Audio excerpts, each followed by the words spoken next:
کہ جیسے ظاہری اعمال ہوتے ہیں اسی طرح باطنی اور قلبی اعمال بھی ہوتے ہیں، قلبی اعمال بھی ہوتے ہیں۔ ان کا جو ظہور ہے وہ بندے کے ظاہر سے ہوتا ہے، اعضاء سے ہوتا ہے، لیکن بذات خود وہ اس عمل کی جو اس کی بنیاد ہے وہ اندر ہوتی ہے، وہ دل میں ہوتی ہے۔ جیسے صبر ہے، شکر ہے، توکل ہے، قناعت ہے، دنیا سے بے رغبتی ہے، آخرت سے محبت ہے، اللہ رسول کی محبت ہے، اللہ کے ہر فیصلے پہ دل سے راضی رہنا ہے۔ یہ ساری چیزیں وہ ہیں جو قلب کے اعمال ہیں۔ جس کے اندر ان اوصاف میں سے ایک بھی شے پیدا ہو جائے، اس کی نیکی کی دعوت کے اندر 1000 گنا زیادہ اثر پیدا ہو جاتا ہے۔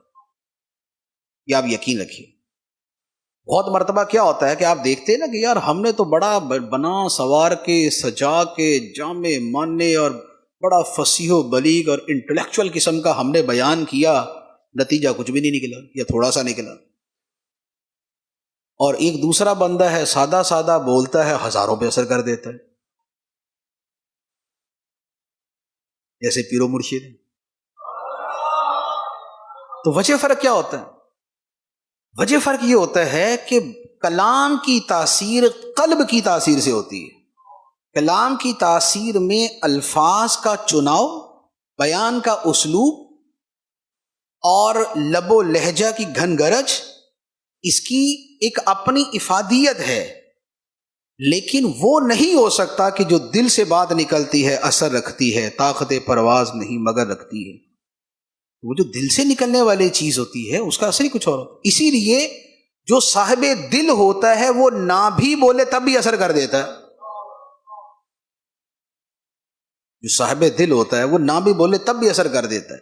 یہ جو ہے یک زمانہ صحبت با اولیاء بہترد 100 سالہ طاعت بے ریا، کہ ولی کی ایک گھڑی کی صحبت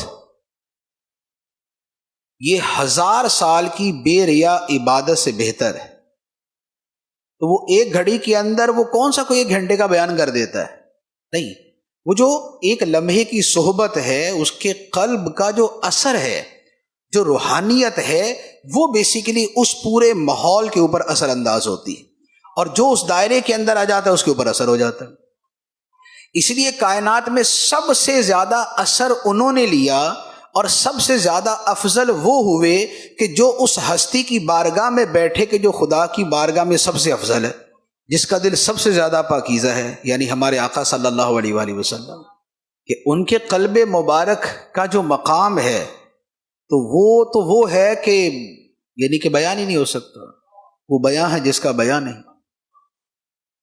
تو اب سرکار علیہ الصلوۃ والسلام کی بارگاہ میں بیٹھنے والے کہ وہ لمحوں بیٹھتے تھے اور 1000 سال کی عبادت سے آگے بڑھ جاتے تھے۔ تو مبلغ ظاہری عمل کے ساتھ جتنا باطنی طور پہ باعمل ہوگا اتنی ہی اس کی تاثیر زیادہ ہوگی۔ اگر اس کے اندر شکر، دنیا سے بے رغبتی، اللہ پہ توکل، خدا سے محبت، نبی پاک علیہ الصلوۃ والسلام کا عشق، اللہ تعالیٰ کے ہر فیصلے پہ راضی رہنے کا ذہن، کم پر قناعت کرنے کی سوچ، اگر یہ چیزیں ہوں گی تو اس والے مبلغ کی 2 باتیں ہی پورے بیان کے برابر ہوں گی۔